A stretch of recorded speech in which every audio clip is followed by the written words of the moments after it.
नमस्कार दोस्तों, GS with Manish में आप सभी प्रिय मित्रों का हार्दिक स्वागत है। दोस्तों, आज की क्लास में हम केबीएस पीआरटी 2022 के लिए पर्यावरण अध्ययन के अंतर्गत कृषि, रेशे, तंतु और मृदा के अंतर्गत कुछ महत्वपूर्ण प्रश्नों का अध्ययन करेंगे, जो कि आपकी परीक्षा की दृष्टि से काफ़ी महत्वपूर्ण होगा। ठीक है, इसी के साथ आज की क्लास को शुरू करते हैं, जिसमें हमारा आज का पहला प्रश्न है। एम एस स्वामीनाथन एक पारिस्थितिकी वैज्ञानिक थे, पत्रकार थे, कृषि वैज्ञानिक थे या पक्षी वैज्ञानिक थे? तो एम एस स्वामीनाथन जो है एक कृषि वैज्ञानिक थे, तो ऑप्शन नंबर 3 हमारा सही हो जाएगा।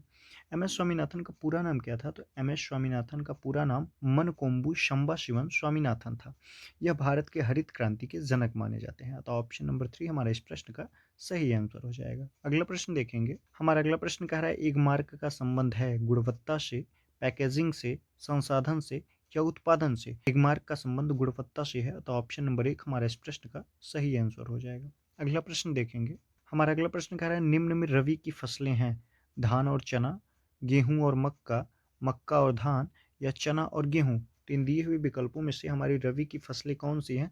तो ऑप्शन नंबर 4 हमारा सही हो जाएगा। चना और गेहूँ जो है ये रबी की फसलें हैं। रबी की फसलों के और उदाहरण देखेंगे तो चना, गेहूँ, सरसों और मटर जो है ये सब रबी की फसलें हो जाएंगी। इनको कब बोया जाता है? तो अक्टूबर नवंबर माह में इनको बोया जाता है। तो ऑप्शन नंबर 4 हमारा इस प्रश्न का सही आंसर हो जाएगा। अगला प्रश्न देखेंगे। हमारा अगला प्रश्न कह रहा है, किस मृदा में जल धारण क्षमता अधिक होती है? दोमट मृदा में, बलुई मृदा में, चिकनी मृदा में या बारीक बालू मृदा में? तो इन दिए हुए विकल्पों में से चिकनी मृदा में जल धारण की क्षमता जो होती है यह सर्वाधिक होती है। तो ऑप्शन नंबर 3 हमारा इस प्रश्न का सही आंसर हो जाएगा। अगला प्रश्न देखेंगे। हमारा अगला प्रश्न कह रहा है, भारत में हरित क्रांति का जनक कहा जाता है? प्रोफेसर वीरबल साहनी को, डॉक्टर एम एस स्वामीनाथन को, professor M O P Iyengar को या डॉक्टर वी कुरियन को? अतः इन दिए हुए विकल्पों में से ऑप्शन नंबर 2 हमारा सही हो जाएगा कि डॉक्टर एम एस स्वामीनाथन को भारत के हरित क्रांति का जनक कहा जाता है, जिन्होंने सर्वप्रथम 1966 में गेहूं के संकर बीज को विकसित किया था। अगला प्रश्न देखेंगे। प्रश्न कह रहा है, खाद्य, प्रकाश तथा स्थान के लिए अधिक संघर्ष होता है? पहला ऑप्शन कह रहा है, नज़दीकी संबंधित जातियों के मध्य जो एक ही स्थान में उग रही हों। दूसरा ऑप्शन कह रहा है, नज़दीकी संबंधित जातियों के मध्य जो भिन्न स्थानों में उग रही हों। और तीसरा विकल्प कह रहा है, दूर से संबंधित जातियों के मध्य जो एक ही स्थान में उग रही हों। और चौथा विकल्प कह रहा है, दूर से संबंधित जातियों के मध्य जो भिन्न स्थानों में उग रही हों। तो इस प्रश्न का सही आंसर हमारा ऑप्शन नंबर 1 हो जाएगा कि खाद्य, प्रकाश तथा स्थान के लिए अत्यधिक संघर्ष वहाँ है जहाँ नज़दीकी संबंधित जातियों के मध्य एक ही स्थान में उग रही हूँ। अतः ऑप्शन नंबर 1 हमारे इस प्रश्न का सही आंसर हो जाएगा। अगला प्रश्न देखेंगे। प्रश्न कह रहा है, पीसी कल्चर क्या है? मधुमक्खी पालन, मछली पालन, मुर्गी पालन या इनमें से कोई नहीं? तो पीसी कल्चर जो है यह मछली पालन से संबंधित है। अतः ऑप्शन नंबर 2 हमारे इस प्रश्न का सही आंसर हो जाएगा। मधुमक्खी पालन को क्या कहते हैं? तो मधुमक्खी पालन को हम एपी कल्चर कहते हैं। अगला प्रश्न देखेंगे। कह रहा है, निम्न में से किसमें उद्यान कृषि का अध्ययन किया जाता है? बॉटनी में, हॉर्टिकल्चर में, जियोलॉजी में या एनाटॉमी में? तो उद्यान कृषि का अध्ययन जो है यह हॉर्टिकल्चर में किया जाता है। तो ऑप्शन नंबर 2 हमारे इस प्रश्न का सही आंसर हो जाएगा। अगला प्रश्न देखेंगे। हमारा अगला प्रश्न कह रहा है, निम्न में से किस मृदा का निर्माण लावा द्वारा होता है? लाल मृदा का, काली मृदा का, जलोढ़ मृदा का या लैटेराइट मृदा का? तो इन दिए हुए विकल्पों में से ऑप्शन नंबर 2 हमारा सही हो जाएगा कि काली मिट्टी का निर्माण जो होता है यह लावा द्वारा होता है। अच्छा, काली मृदा का सर्वाधिक विस्तार कहाँ है? तो काली मृदा का सर्वाधिक विस्तार महाराष्ट्र में है। और काली मृदा को अन्य किस नाम से जानते हैं? तो काली मृदा को हम कपास मृदा के नाम से जानते हैं तथा रेगुर मिट्टी के नाम से भी इसको जाना जाता है। काली मृदा का जो प्रमुख स्रोत है यह लावा चट्टानों के अपक्षय तथा अपरदन से इसकी प्राप्ति होती है। तो ऑप्शन नंबर 2 हमारे इस प्रश्न का सही आंसर हो जाएगा कि लावा द्वारा किसका निर्माण होता है? तो काली मृदा का निर्माण होता है। अगला प्रश्न देखेंगे। अगला प्रश्न कह रहा है, निम्न में से किस मिट्टी का विस्तार भारत में सर्वाधिक क्षेत्र पे है? काली मिट्टी का, जलोढ़ मिट्टी का, लाल मिट्टी का या बलुई मिट्टी का? तो इन दिए हुए विकल्पों में से ऑप्शन नंबर 2 हमारा सही हो जाएगा। जलोढ़ मिट्टी का जो विस्तार है यह भारत में सर्वाधिक है। इसका विस्तार लगभग भारत के 43% से अधिक क्षेत्रों पे है। अगला प्रश्न देखेंगे। कह रहा है, कार्यकीय रूप में शुष्क मिट्टी की क्या विशेषता है? इसको कैसे पहचानेंगे? उसमें अधिक जल होगा, पौधों को प्रकाश पर्याप्त नहीं मिलता है, मिट्टी में लवण सांद्रता अधिक होगी या फिर मिट्टी कठोर होती है? तो कार्यकीय रूप से शुष्क मिट्टी जो है इसकी यह विशेषता है कि यह मिट्टी में लवण सांद्रता अधिक होगी। तो ऑप्शन नंबर 3 हमारा इस प्रश्न का सही आंसर हो जाएगा। अगला प्रश्न देखेंगे। हमारा अगला प्रश्न कह रहा है, हरी खाद से तात्पर्य है फसलों में कृमिनाशक डालना, लेग्यूमिनस पौधों की हरी फसल उगाना, मिट्टी में अपघटित कार्बनिक पदार्थ मिलाना या फिर फसलों में ताज़ा बने पेस्टिसाइड डालना। तो हरी खाद से तात्पर्य है लेग्यूमिनस पौधों की हरी फसल उगाना। तो ऑप्शन नंबर 2 हमारे इस प्रश्न का सही आंसर हो जाएगा। अगला प्रश्न देखेंगे। हमारा अगला प्रश्न कह रहा है भारत में कृषि को प्रभावित करने वाला मौसम का सबसे महत्वपूर्ण तत्व क्या है? तापमान है, आर्द्रता है, पतन है या वृष्टि है? तो भारत में कृषि को प्रभावित करने वाला जो मौसम का सबसे महत्वपूर्ण तत्व है वह वृष्टि है। तो ऑप्शन नंबर 4 हमारा इस प्रश्न का सही आंसर हो जाएगा। अगला प्रश्न देखेंगे। अगला प्रश्न कह रहा है सिल्वीकल्चर संबंधित है वन एवं वन्य उत्पाद से, सिल्क से, फूल से या उर्वरक से? तो सिल्वीकल्चर का जो संबंध है यह ऑप्शन नंबर 1 वन एवं वन्य उत्पाद से संबंध है। तो ऑप्शन नंबर 1 इस प्रश्न का सही आंसर हो जाएगा। अगला प्रश्न देखेंगे। हमारा अगला प्रश्न कह रहा है झूम खेती होती है केरल में, बिहार में, मेघालय में या तमिलनाडु में? तो झूम खेती का जो संबंध है इन दिए हुए विकल्पों में से मेघालय से है। तो ऑप्शन नंबर 3 हमारे इस प्रश्न का सही आंसर हो जाएगा। अगला प्रश्न देखेंगे। कह रहे हैं निम्न में से कौन वायुमंडल की स्वतंत्र नाइट्रोजन का स्थिरीकरण करता है? नीली हरी शैवाल, प्रोटोजोआ, कवक या वायरस? तो इन दिए हुए विकल्पों में से ऑप्शन नंबर 1 बिल्कुल सही आंसर है हमारा कि नीली हरी शैवाल जो है वायुमंडल के स्वतंत्र नाइट्रोजन का स्थिरीकरण करता है। अतः ऑप्शन नंबर 1 हमारे इस प्रश्न का सही आंसर हो जाएगा। अगला प्रश्न देखेंगे। हमारा अगला प्रश्न कह रहा है नीचे दिया गया कौन सा कथन मधुमक्खियों और छत्तों के विषय में सही नहीं है? पहला कथन कह रहा है नर मधुमक्खियां छत्तों के लिए अत्यंत महत्वपूर्ण होते हैं। दूसरा विकल्प कह रहा है छत्ते में बहुत सारी काम करने वाली मधुमक्खियां होती हैं। और तीसरा विकल्प कह रहा है छत्ते में केवल कुछ नर मक्खियां होती हैं। चौथा विकल्प कह रहा है प्रत्येक छत्ते में एक रानी मक्खी होती है जो अंडे देती है।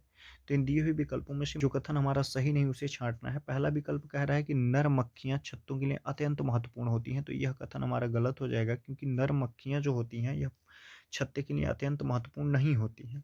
अतः ऑप्शन नंबर 1 हमारे इस प्रश्न का सही आंसर हो जाएगा कि नर मक्खियां छत्तों के लिए अत्यंत महत्वपूर्ण नहीं होती हैं। अगला प्रश्न देखेंगे। हमारा अगला प्रश्न कह रहा है भारत में किस क्षेत्र में स्थानांतरित खेती करने का रिवाज है? उत्तर पूर्वी क्षेत्र में, दक्षिणी क्षेत्र में, उत्तर पश्चिमी क्षेत्र में या दक्षिणी पूर्वी क्षेत्र में? तो भारत के उस क्षेत्र में जिसमें स्थानांतरित खेती करने का रिवाज है वह क्षेत्र उत्तर पूर्व का क्षेत्र है। तो ऑप्शन नंबर 1 हमारा इस प्रश्न का सही आंसर हो जाएगा। अगला प्रश्न देखेंगे। हमारा अगला प्रश्न कह रहा है हमारे देश के लगभग सभी भागों में मिर्च का प्रयोग भोजन पकाने में किया जाता है। हमारे देश में मिर्च को लाने वाला व्यवसायी कहाँ से आया था? उज़्बेकिस्तान से, दक्षिण अमेरिका से, अफ़गानिस्तान से या ऑस्ट्रेलिया से? तो हमारे देश में मिर्च को लाने वाले व्यवसायी जो आए थे यह दक्षिण अमेरिका से आए थे। तो ऑप्शन नंबर 2 हमारे इस प्रश्न का सही आंसर हो जाएगा। अगला प्रश्न देखेंगे।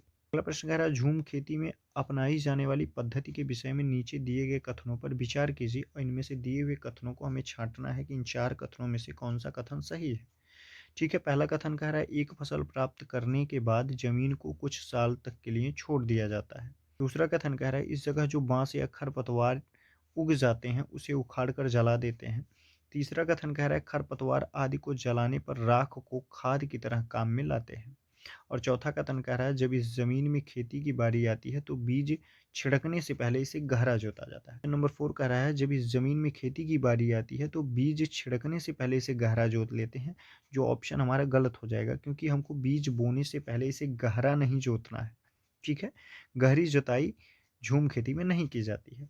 ऑप्शन नंबर 3 कह रहा है खरपतवार जंगल आदि को जलाने पर राख को हम खाद की तरह उपयोग में लाते हैं। तो ये बिल्कुल सही कथन हो जाएगा। दूसरा विकल्प कह रहा है इस जगह जो बांस या खरपतवार जंगल उग आते हैं उसे उखाड़ के जला दिया जाता है। तो ये भी हमारा गलत हो जाएगा क्योंकि हमको उसको उखाड़ना ही नहीं है। अगला ऑप्शन कह रहा है एक फसल प्राप्त करने के बाद जमीन को कुछ साल तक ऐसे ही छोड़ देते हैं। तो ऑप्शन नंबर 1 भी सही हो जाएगा। झूम खेती से संबंधित 1 और 3 जो कथन है ये हमारा सही हो जाएगा। अगला प्रश्न देखेंगे।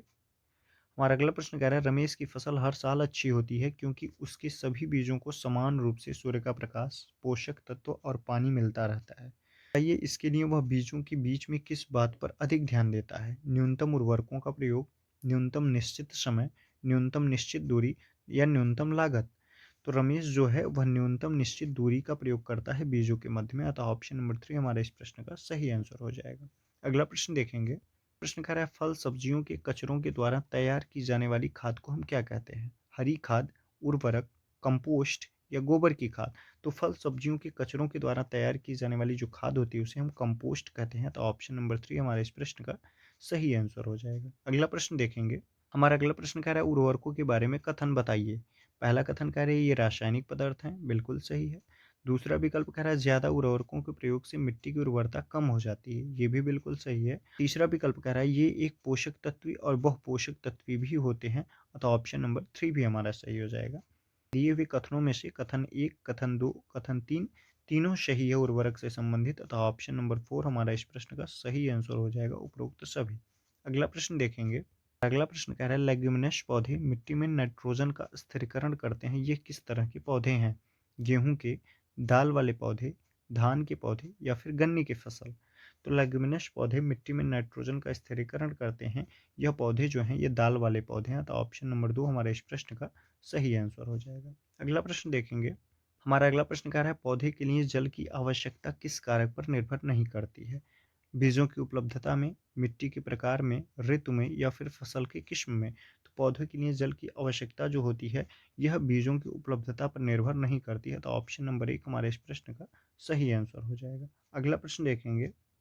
हमारा अगला प्रश्न कह रहा है कृषि विभाग द्वारा टेलीविजन के एक प्रोग्राम में किसानों को बताया गया कि सिंचाई की एक आधुनिक विधि है जिसमें जल बिल्कुल व्यर्थ नहीं होता है। इस विधि के द्वारा जल को पाइप के द्वारा बूंद बूंद करके पौधों की जड़ों में गिराया जाता है। इस विधि का क्या नाम है? उस नाम को हमको बताना है। ड्रिप तंत्र है, जलकूप है, कुएं है या छिड़काव तंत्र है? तो उपरोक्त जो विधि उल्लिखित है इसे हम ड्रिप तंत्र कहते हैं, तो ऑप्शन नंबर 1 हमारे इस प्रश्न का सही आंसर हो जाएगा। इसके अन्य नाम क्या हैं? तो इसको हम टपक विधि भी, टपक सिंचाई विधि भी कहते हैं, बूंद बूंद सिंचाई विधि भी कहते हैं, तो ऑप्शन नंबर ए इस प्रश्न का सही आंसर होगा। अगला प्रश्न देखेंगे। अगला प्रश्न कह रहा है बहुत बड़े खेतों में कटाई और थ्रेसिंग एक साथ ही एक मशीन की मदद से होती है, इस मशीन को क्या कहते हैं? दरांती, हार्वेस्टर, थ्रेशर या कंबाइन?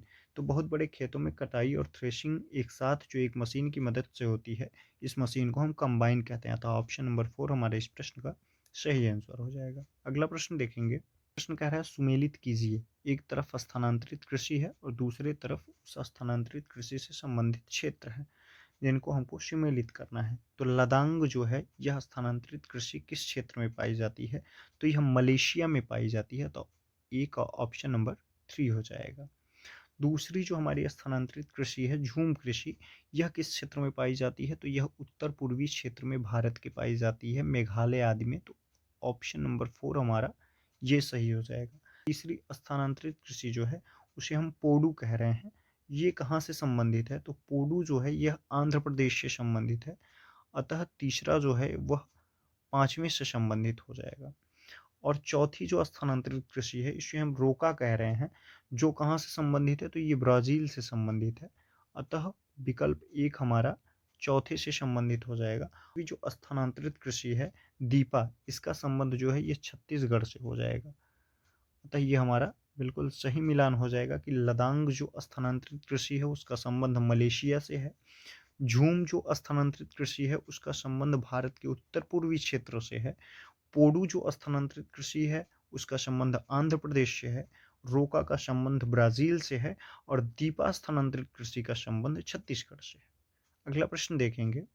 हमारा अगला प्रश्न कह रहा है बस में रोजाना स्कूल जाते हुए सुनीता ने रास्ते में देखा कि खेतों में लकड़ी के बहुत सारे डिब्बे लगाए गए थे। इन्हीं लोगों से पूछने पर पता चला कि कुछ लोग अक्टूबर से दिसंबर के महीने में एपी कल्चर का काम करते हैं। यह एपी कल्चर क्या होता है? रेशम के कीट के पालन को हम एपीकल्चर कहते हैं या मधुमक्खी पालन को कहते हैं, मुर्गी पालन को कहते हैं या केचुआ पालन को कहते हैं? तो एपीकल्चर जो है यह मधुमक्खी पालन को कहते हैं, तो ऑप्शन नंबर 2 हमारे इस प्रश्न का सही आंसर हो जाएगा। अगला प्रश्न देखेंगे। हमारा अगला प्रश्न कह रहा है बीज अंकुरण की अवधारणा को इस तरह सबसे बेहतर तरीके से पढ़ाया जा सकता है, किस तरीके से? पहली विधि कह रहा है बीज बोने, अंकुरण के चरणों का अवलोकन करने और उनका चित्र बनाने की गतिविधि को निष्पादित करने के लिए कहना। दूसरा ऑप्शन कह रहा है अंकुरित बीजों की फोटो दिखाना और तीसरा ऑप्शन कह रहा है कक्षा में अंकुरित बीजों को दिखाना एवं अंकुरण की प्रक्रिया को स्पष्ट करना, तथा चौथा ऑप्शन कह रहा है बोर्ड पर चित्र बनाते हुए अंकुरण के चरणों को प्रदर्शित करना। तो बीज अंकुरण की अवधारणा को इस तरह सबसे बेहतर तरीके से पढ़ाया जा सकता है, उसके लिए जो सबसे सही विधि है वह बीज बोने, अंकुरण के चरणों का अवलोकन करने और उनका चित्र बनाने की गतिविधि को निष्पादित करने के लिए कहना जो है यह सबसे अच्छी विधि है, अतः ऑप्शन नंबर 1 हमारा इस प्रश्न का सही आंसर हो जाएगा। तो ये रहे हमारे आज के पर्यावरण अध्ययन से संबंधित 30 महत्वपूर्ण प्रश्न। जो कि कृषि, रेशे, तंतु और मृदा से संबंधित थे, जिनका हम लोगों ने अध्ययन किया। जो कि हम मिलते हैं अगली क्लास में एक नए टॉपिक के साथ। धन्यवाद।